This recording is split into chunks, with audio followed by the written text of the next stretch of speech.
Something to eat and ready for this afternoon's session, feeling recharged and refreshed. I thought what I'd do just before we start the presentation and talking to people at the coffee break and also at lunchtime, a couple of the comments that I had back was that from both Paul's presentation and Cliff's presentation, that the energy sector appears to be quite complicated.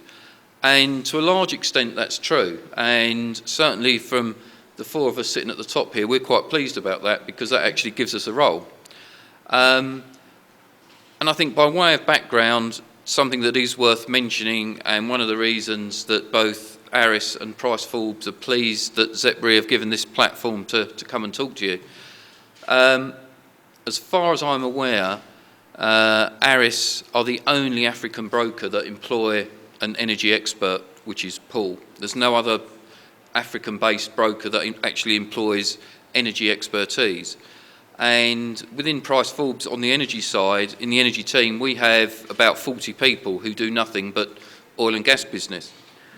So from our point of view, and by our, I'm talking about Price Forbes and Aris, that what we're trying to do is make a commitment to Africa generally, but certainly East Africa through and with Zep-Re in the countries that Zep-Re are operating in, that what you will find is the big international oil companies will turn up and will tell you that energy is very complicated and it's very costly and the exposures are very high and therefore you don't want to be involved in it. And the reason they're telling you that is that they will want to export the premium back into their own programs. And to a degree, the major brokers will also say the same thing because that's in their best interest to do it because they're often representing the major oil companies. So one of the things that we wanted to sort of try and get across in the next couple of days is that we, Price Forbes and Aris, through Zep-Re, are here to help you and to assist you with any of your energy requirements.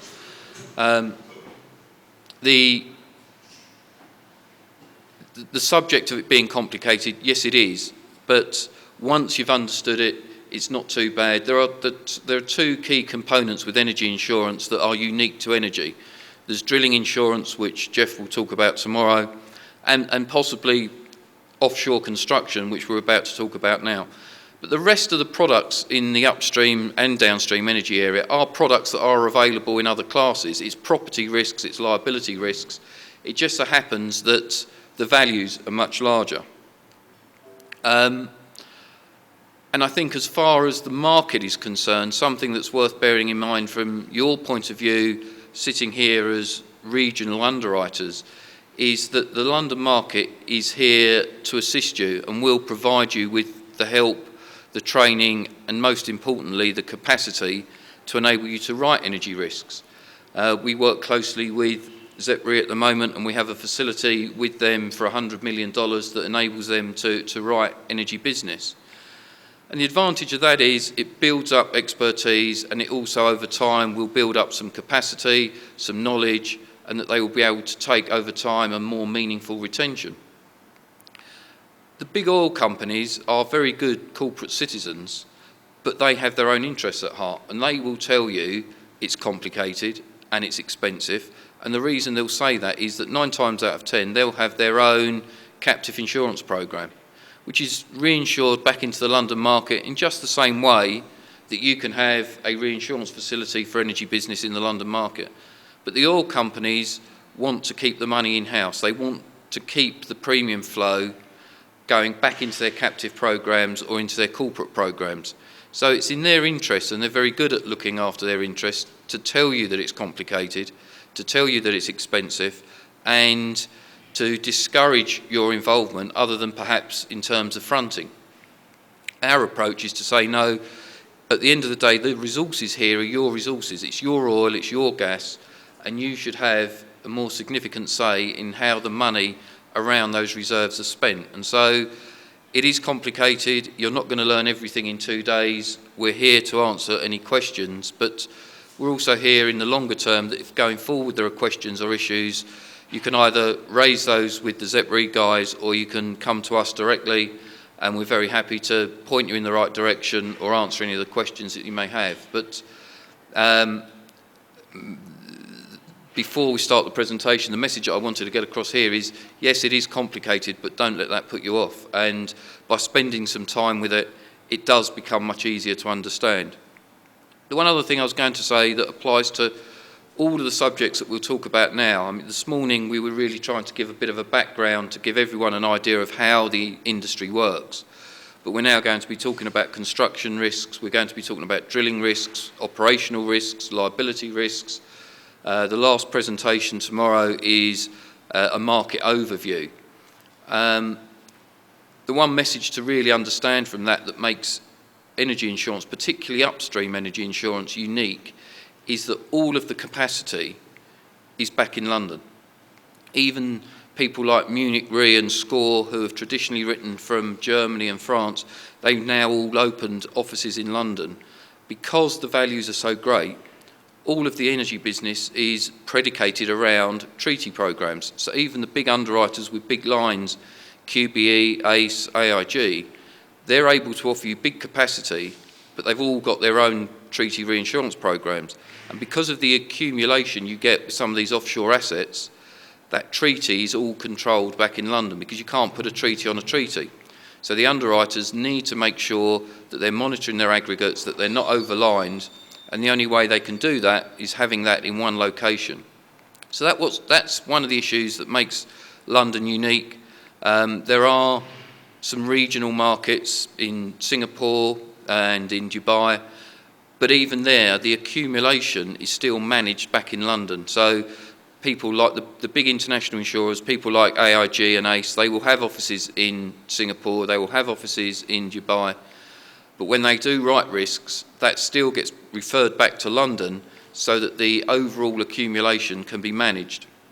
And that is one of the things that makes the subject unique. We will talk about, over the remainder of today and tomorrow, as I say, views on the market and some of the products that are available. But the underwriters that we work closely with, we tend to pick underwriters that are committed to the subject, committed to the product, rather than capacity providers who come and go as rates go up and down. So the major insurers, people like ACE, have wordings experts, they have engineers. Cliff touched on the role of the engineers earlier, and Paul mentioned warranty surveyors in his earlier presentation. In the early days of insurance, all of those services were outsourced to professional firms. The bigger insurers now are employing their own engineers. One of the reasons we employed Cliff many years ago was that we wanted to be able to talk to underwriters on an even footing. So the industry's become more technical, but those underwriters in London will be willing to work with you guys and offer you support and capacity just in the same way that they do to the oil companies. But please don't let the oil companies turn up and tell you that it's too complicated, because it sounds complicated, but it's not as bad as it seems. And hopefully by the end of tomorrow, you'll have a better idea, or if you don't, at least you'll know some people who are on your side and that you can ask some questions. So the first subject that we're going to talk about, other than the introductions that we did this morning, the sort of the technical issues, if you like, of the insurance sector, is construction risks. And what we've tried to do with the format of the 2 days is to try and follow how the whole process works. And you could say the drilling comes before the construction, or the construction comes before the drilling, but both of those are at the earlier stages, the operations, before you get into the production side. Liabilities, which comes along tomorrow, is there during the construction phase, the drilling phase, and the operational phase. So we've tried to sort of follow the flow through as far as insurance is concerned in relation to the overall adventure of an energy package, or an energy development. So what we're going to look at is how you can go about buying controlled well construction insurance. I'm taking Jeff's presentation. So there are 2 ways of buying, or there's a number of ways of buying construction insurance. We'll go into that. what is available, who's covered, what are the main terms and conditions, what are the principal exclusions, and some of the current issues in the market today.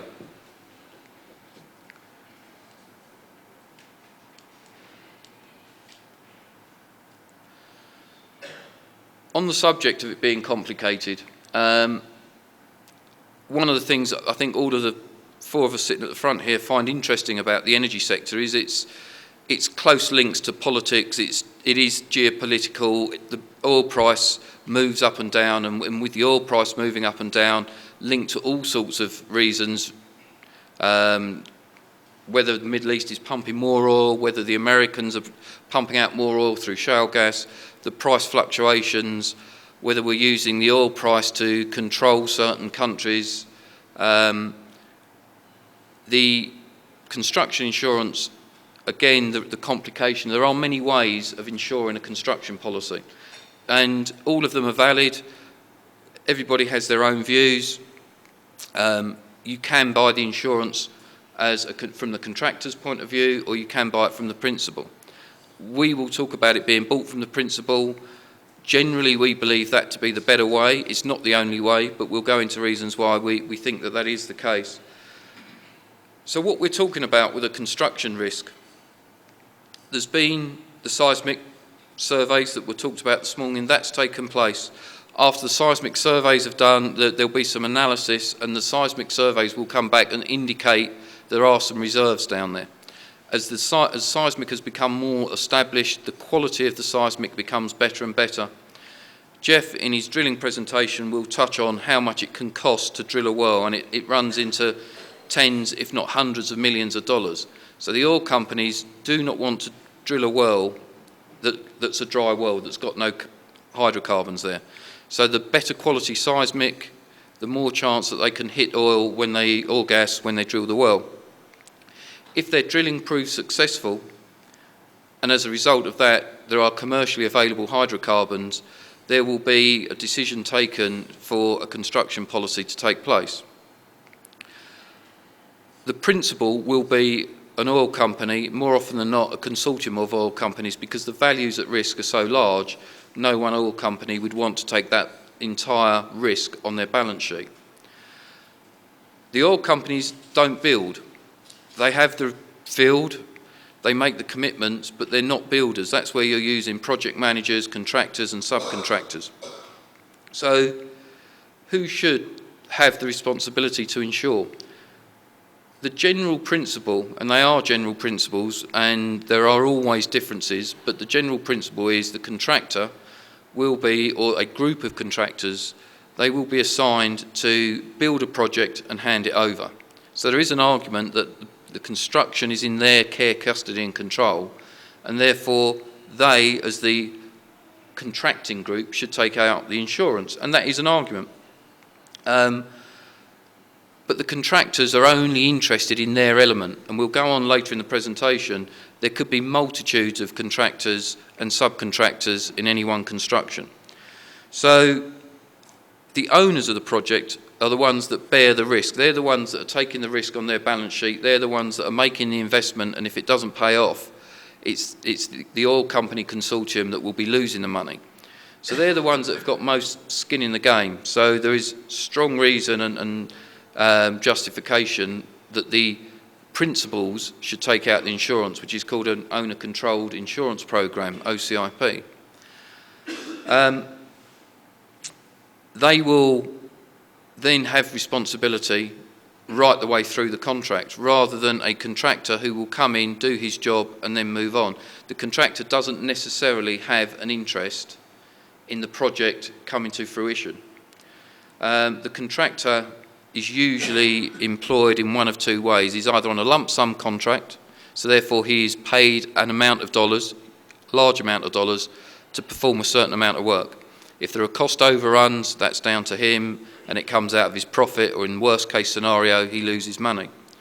The other alternative is on a reimbursement basis, which means they charge for their time, which includes an element of profit. The oil companies obviously prefer lump sum. It's much easier for them to budget on that basis. The third option, which we used to see in the North Sea in the 90s, is an alliance contract, which is a combination of the two, where the contractor would have a small element in the profit side of the project being delivered on time. But generally, the contractor comes in, does his job and goes. So therefore, the principal, the oil companies, are the ones that really have the risk, and so therefore they should be the ones that are covering the insurance.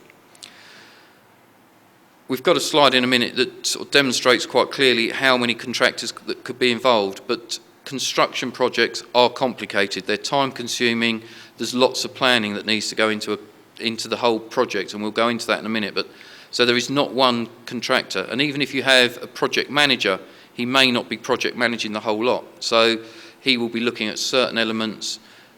Cliff in his presentation briefly touched on the different types of contracts that are available. It could be an EPC contract, engineer, procure and construct. It could be engineer, procure, install and construct. So there's various contracts, and you can have various contracts within one construction policy. Each of the contractors will be employing subcontractors, and many times there'll be subcontractors. Again, another reason why the control should rest with the principals.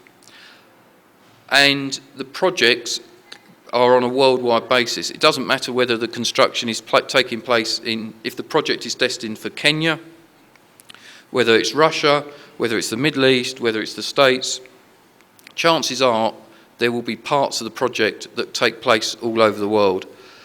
One of the things to remember from this, we're talking about a construction insurance, and by construction you might hear people refer to it as engineering all risks, EAR. It all still means the same thing as a construction all risks, contractors all risks. It's basically the same thing, and the intention being that the project, the insurance will cover the entire project, which will include worldwide shipments, manufacturing from different parts of the world. We're talking about an offshore construction project, but none of the construction will take place offshore. It will take place onshore, will be towed out, and will be installed offshore, as Paul showed in his presentation this morning.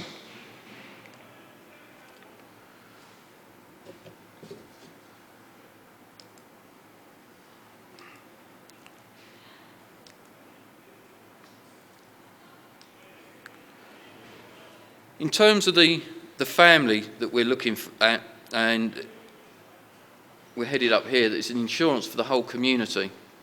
And in many ways it is like a family. Families argue, families get on, they fall out, they get back together again. And here, if I go back, the principle that we refer to is the group of oil companies. They will have overall responsibility for the project. They will be employing a number of different contractors. There might be one contractor who's responsible for the jacket, there could be another contractor who's responsible for the top sides, another firm that's doing the design. This is a relatively simplistic diagram just to give you an idea. The contractors could be 5, 6, 7. There could be at least 3 subcontractors to each contractor group, plus consultants. And so what we're trying to achieve is an insurance project that wraps around the whole of that family of parties. And so the whole idea of the insurance is to mirror the regulations, the liabilities, the obligations that are contained in each one of these contracts. And the only way that you can control all of that in one go is through the principal, because main contractor A here, he might not care about contractor B or the design engineer. He might not even know who they are.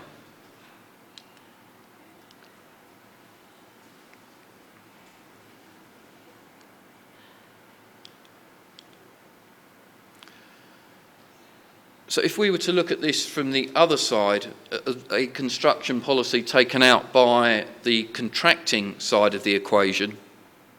So at the top here, this is if it was a contractor procured policy rather than a principal. Each of the contractors would only be taking out an insurance for the bit that they're concerned with.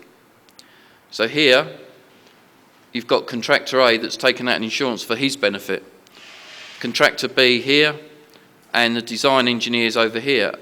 What you can get, the overlap maybe isn't a disaster, because there's double insurance involved, and maybe that will mean a claims negotiation, but at least there is insurance. From the principal's point of view, they're paying for 2 lots of insurance premium there, so that's not so good. But the problem you've got with this, 3 different policies, everybody thinks everyone's insured, but actually you've got one guy down here, the supplier, who's not been covered by any of the policies. He might have a very large, expensive piece of kit at his facility that has a fire, and then we find out that he's not been declared in the policy, and therefore there is no insurance. The item itself may not be the most expensive item, but it may have a long lead-in. The whole project may be delayed, and there is no insurance for that. If we go back.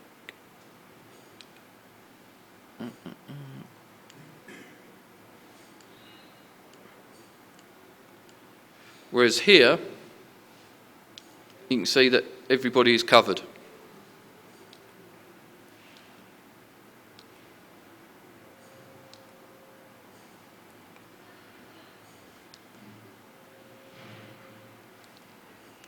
So from a contractor point of view, and it's not to say it's wrong, there are many policies that are taken out by contractors.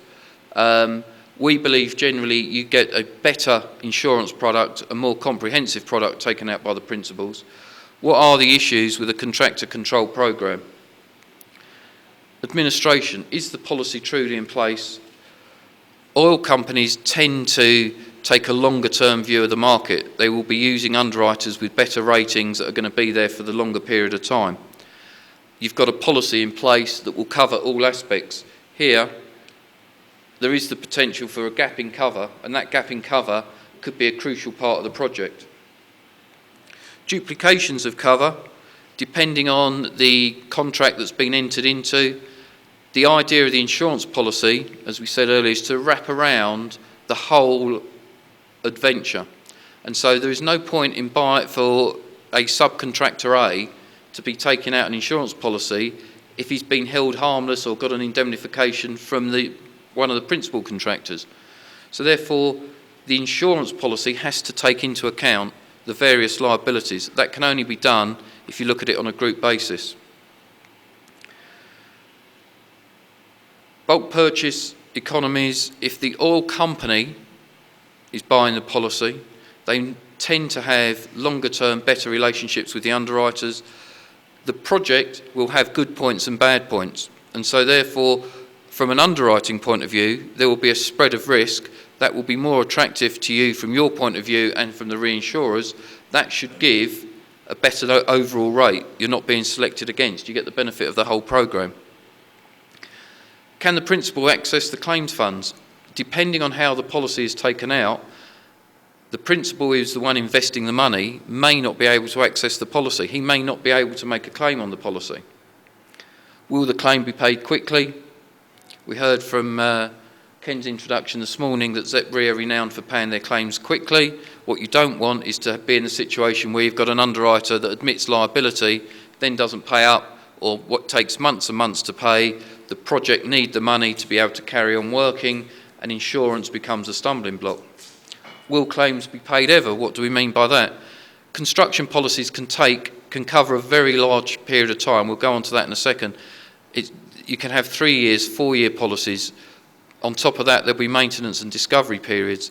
An underwriter who's paying claims today is viable today. Maybe in 4 years' time, that won't be the case. And in the London market, in the late 80s and early 90s, we saw a number of underwriters who had been very viable, been around for a very long time, all going bust in a short period of time. People like Andrew Weir, Orion, Chancellor, Prudential, Independent. And market congestion, the last point we say here. At the moment there is plenty of capacity in the market, and at the moment with the oil price as it is, there isn't a huge amount of activity.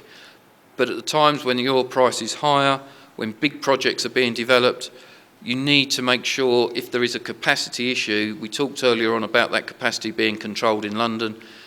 If each of you here is being given an opportunity to participate and you're relying on your reinsurances, what you need to make sure is that the part of the project that you're writing, you're not overlined by another exposure, and that can only be controlled if it's one family package.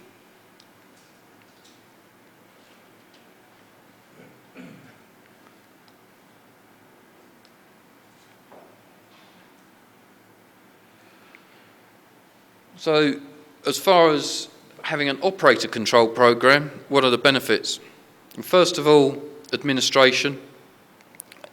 Lots of oil companies, particularly at the moment when we're seeing oil price having reduced substantially. Its height 18 months ago, $125 a barrel, currently trading at less than $50 a barrel, so margins are much, much tighter.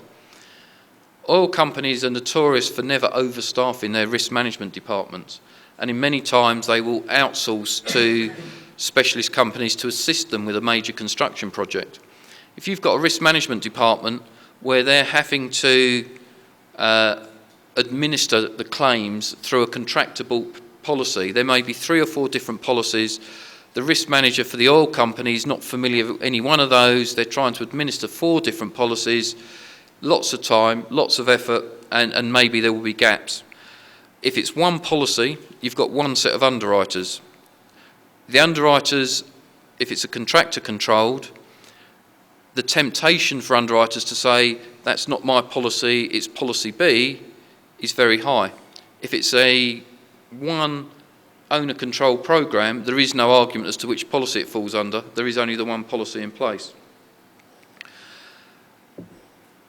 All underwriters will be nervous about overstretching themselves, overlining themselves. So if it's a contractor-bought policy, you'll be faced with a situation that each of the underwriters will not want to put out their full capacity because they'll be worried, they'll be conscious of the fact somebody else may be coming along. It might be another contractor will be also looking for insurance who the underwriter has a commercial relationship with and wouldn't want to be not able to support them. So therefore they would hold back some of their capacity. If you add all that together, you would end up potentially with a contractor-bought program not having the limits that an owner-controlled program can provide, because there the underwriters are able to commit their full line knowing there's not going to be a clash with any other policy. The quality control is improved because if it's one package, if there's a contractor that's having a string of losses, that will be borne out, that can be seen. The project may be able to do something about that. They may be able to, the other contractors may have an influence and be able to say why something is going wrong. So the quality of the project can be improved.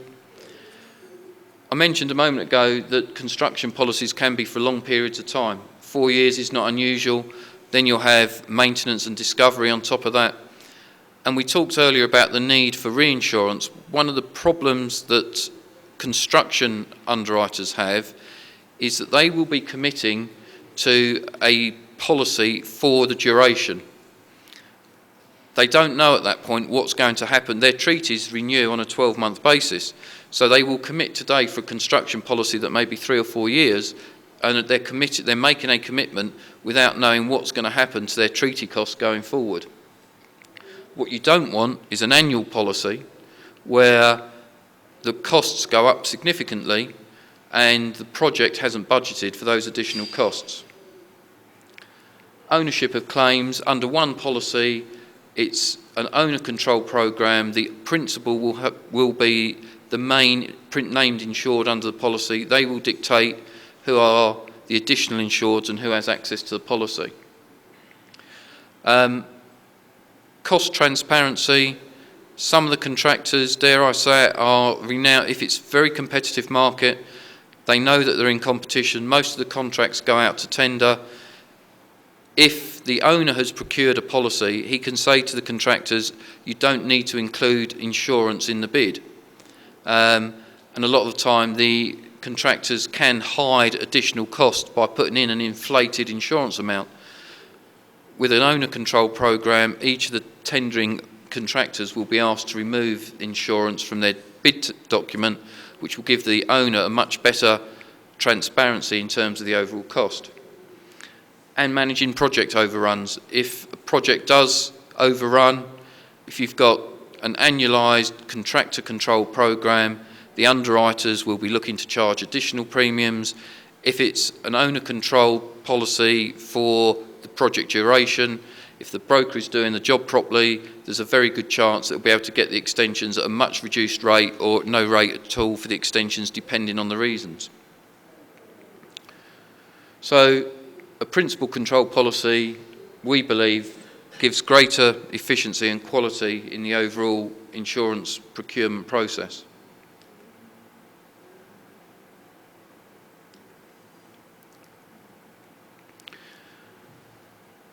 So the issues that we talked about from a contractor point of view are the issues that we need to avoid if it's going to be a principal control programme.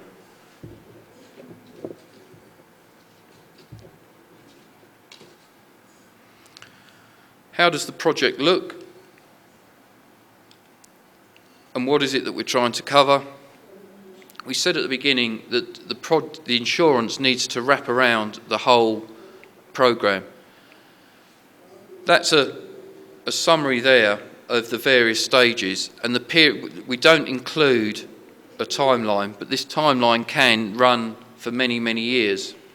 So the construction project may not be taken out at day one. There'll be design, engineering, front-end engineering and design contracts, reviews taking place before any of the insurance has been taken out. The period of time from project sanction to first oil can be many years later. The time that the insurance policy may be taken out could be after transits have even started. Hopefully not. Hopefully they'll remember to come to the brokers beforehand, and the brokers will go to the market, because what you don't want is to have a transit loss before the insurance is taken out.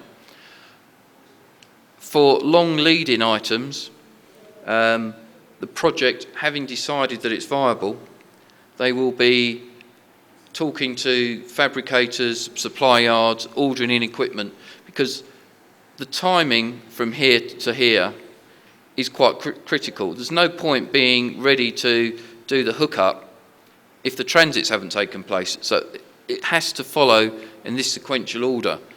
And if you've got delays up here, all of this gets pushed back. And from the project sanction, the millions of dollars that are invested, there's no payback until you get to this point. So the objective is to make that point to that point as short as possible. And what you don't want is to see this being pushed out that way. The problem that a lot of underwriters have with this is that they're restricted by their treaty facilities quite often. And quite a few underwriters can only do 60-month policies inclusive of maintenance. Now, you can have maintenance. Well, you used to be able to get 36 months, but nowadays 12 to 18, maybe 24 if you're lucky. So you can see that 60 months isn't that much of a time. So it's really quite important to get that start period right. Well, a lot of long lead items, quite frankly, are normally the responsibility of the actual vendor, and it doesn't come on risk until they actually arrive at the principal controls yard. So it's an important part to get right. Just to show that we are coordinated and we spoke to each other beforehand and we know what we're saying. Jeff just mentioned the maintenance bit, which comes in at the end here. So by here, as far as the project's concerned, at this point, hopefully you're getting some oil or gas. The maintenance policy is still running, and we go on later in the presentation as to when does a construction policy end, when does the operating policy start. We go into that in a minute. But from the project sanction point of view, first oil is critical. There is still some construction-related activity that goes on down here, even though oil is starting to be produced.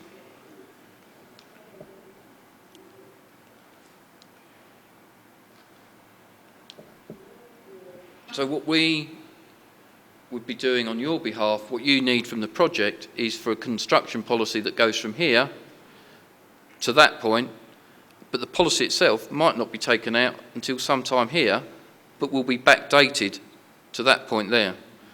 One of the things that causes our finance people no end of hassle and aggravation when we get judged by our regulator, the Financial Conduct Authority, we have to have certain times in which we produce documentation. Well, we might be awarded a construction project today that we document in 30 days, but it might have incepted, it might be backdated till August. And the first thing that then flags up on our system, they say, why didn't you get your documentation out until December for a project that started in August? Well, we didn't get instructed to place it until November. But that's just one of the joys of our finance department. So, what are the activities that you as underwriters, what are you going to be covering in a construction programme? And there are multiple. So it's starting off with design and procurement. There will be much debate after the initial drilling. The oil companies will be working on many projects around the world all of the time. There will be a team that will be putting together a budgetary document that justifies why their project should get the go-ahead. And they may be working on that for years. So they will want, if it's for one of the majors, if it's a Shell or if it's an Exxon or if it's a BP, the project that they will be working on, they will be in competition internally for the funding. So the project execution has to be delivered on time. Once that has been agreed, you start to look at the design and procurement, all of which will be covered under the construction policy. The policy may not be taken out at this stage, but will be backdated to cover that. During the procurement and fabrication stage, there will be lots of items that may be long lead-in items that the project will be ordering in early. They will be saying to their construction yards, we need you to get these in, we need you to start working on it because they are time critical. We mentioned earlier in Paul and Cliff's presentations this morning, you saw some of the units. There was one slide of a loadout, so you might have the jacket being built at a yard. It will then be either taken out by barge or it will be floated out, so that there will be the landside yard insurances to take into account. From there will be transits and towage to site. Installation will include piling of the jackets, flotation out of a GBS if it's a concrete structure. Pipe laying, you saw some photos this morning. Pipe laying is taking place in more and more harsh environments. You can go down to 3,500 metres. There'll be welding issues. One of the things that makes construction insurance high risk from your point of view is that things that take place on land can be repaired quite easily if they're discovered while they're on land. If it gets offshore and then you discover the problem, the repair element is still going to be the same, but the added cost is going to be the mobilisation and demobilisation of that equipment, and that can run into hundreds of millions. So the project really want to make sure that the pipes that have been welded up, that have been coated, that you saw this morning, has all been done in a fit and proper manner to not delay the project. But that is a risk that's covered by the construction policy. Hookup, what do we mean by hookup? That's when the power is connected up to the top side, so the cabling, electronics, ventilation, air conditioning, etc., etc. Drilling is not ordinarily covered in a construction policy, but it can be included and is subject to specific declaration. Drilling can take place in a number of ways. We'll go on to that in a moment. And then the start-up of operations. So that's just a couple of slides there. So you can see there the various stages of construction activity.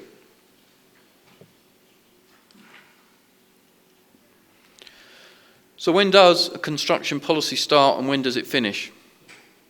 From that slide we showed a couple of minutes ago, you want it to be there right throughout the duration. The policy needs to start at the time the asset becomes at risk, wherever that might be in the world. And we've got a map at the moment, a diagram at the moment that shows how worldwide a project could be.